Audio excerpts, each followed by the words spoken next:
টক ঝাল মিষ্টি আমসত্ত্ব খেতে কিন্তু ভীষণ মজা লাগে। আর আমসত্ত্ব আচার এগুলো হচ্ছে লোভনীয় একটা জিনিস, যা দেখলে এমনিতেই জিভে পানি চলে আসে।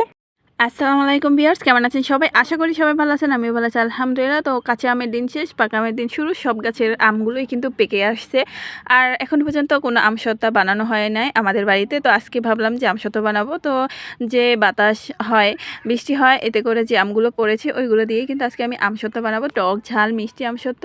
আর এই যে আমগুলো ছোটপট আমি ধুয়ে কেটে ভালো করে এই যে কেটে নিয়েছি। এখন কিন্তু আমের আটি বা ভাড়া যে যেটা বলেন, আমরা কিন্তু ভাড়া বলে থাকি, শক্ত হয়ে গেছে, তো এর জন্য ভাড়াটা আমি ফেলে দেইনি, ওটা হাফ দেওয়ার পরে ফেলে দিব। আর অন্যদিকে আমসত্ত্ব বানানোর আগে আমি পাঁচফোড়ন আর শুকনো মরিচ ভেজে নিতে আছি। আর এখানে আমি 4টা পরিমাণে আর কি শুকনো মরিচ নিয়েছি। এখানে আমি গুঁড়ো মরিচ ইউজ করবো, এর জন্য 4টা নিয়েছি, নয়তো বেশি পরিমাণে ঝাল হয়ে যাবে। তো পাঁচফোড়নটা আমি আগে ভেজে নিলাম।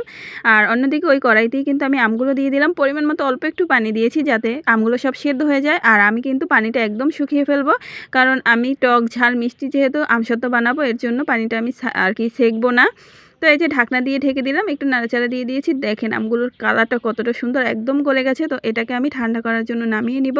এখানে কিন্তু আমগুলোতে মনে হইতেছে যে হলুদ দিয়েছি, আমি কিন্তু একদমই হলুদ দেইনি, যেহেতু এখন পাকা আমের দিন চলে এসেছে। সব কাঁচা আমের ভিতরেই এভাবে হলুদ হলুদ থাকে। আম সেদ্ধগুলোকে আমি নামিয়ে ঠান্ডা করে এভাবে হাত দিয়ে আটি থেকে আমগুলো ছাড়িয়ে নিতেছি। আর আপনারা চাইলে এগুলো একটা ছাঁকনির সাহায্যেও ছেঁকে নিতে পারেন, তাহলে কিন্তু এই আঁশটা থাকবে না। আমি আসলে ছেঁকে নিইনি, আমাদের ঘরে সবার এভাবে আমসত্ত্বগুলো আঁশ সহ খেতে বেশি একটা পছন্দ করে, এর জন্য আপনারা ছেঁকে নেবেন যদি আপনারা আঁশ সহ না খান। এর জন্য এখানে আমি এই যে পাঁচফোড়ন মরিচ আর কি গুঁড়া করে নিয়েছি, আর নিয়েছি পরিমাণ মতো নুন, আর নিয়েছি কিন্তু আখের মিঠা বা গুড় যে যেটা বলেন। তো এই যে আখের গুড়টাকে আগে কড়াইতে দিয়ে অল্প একটু পরিমাণে পানি দিয়ে তারপরে এই যে আখের মিঠাটাকে আমি গলিয়ে নিয়েছি।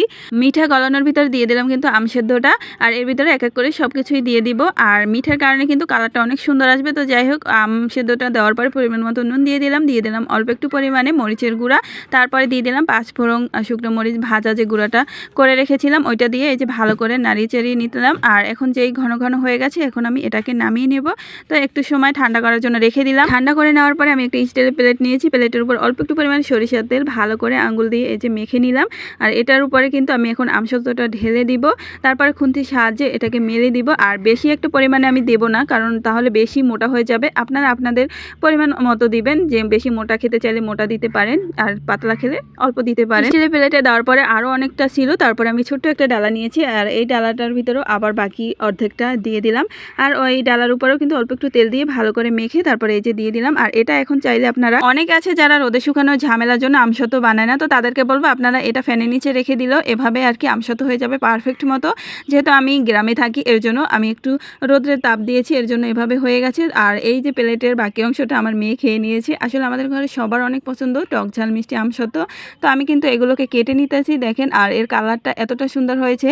আমি আখের গুড় দিয়েছি, আর আখের মিঠাগুলো হচ্ছে একদম অরিজিনাল আখের মিঠা, এর জন্য আমি দিয়ে দিয়েছি। আপনারা চাইলে চিনি ক্যারামেল করেও এভাবে বানিয়ে নিতে পারেন, তাহলে কিন্তু এভাবে সুন্দর কালার আসবে। তো মশলায় দিলে কিন্তু অনেকটা সুন্দর হয়েছে, দেখেন। আর আমি তো বলেই দিয়েছি আমি আঁশ সহকারে আর কি বানিয়েছি, এর জন্য এভাবে আঁশ দেখতে পাওয়া যায়। মশলায় দিলে কিন্তু টক ঝাল মিষ্টি আমসত্ত্বটা খেতে ভীষণ ভীষণ মজা হয়েছে। তো এই রেসিপিটা আপনাদের কাছে কেমন লাগলো সবাই লাইক কমেন্ট শেয়ার দিয়ে জানাবেন। সবাই আমার পাশে থাকবেন। আল্লাহ হাফেজ।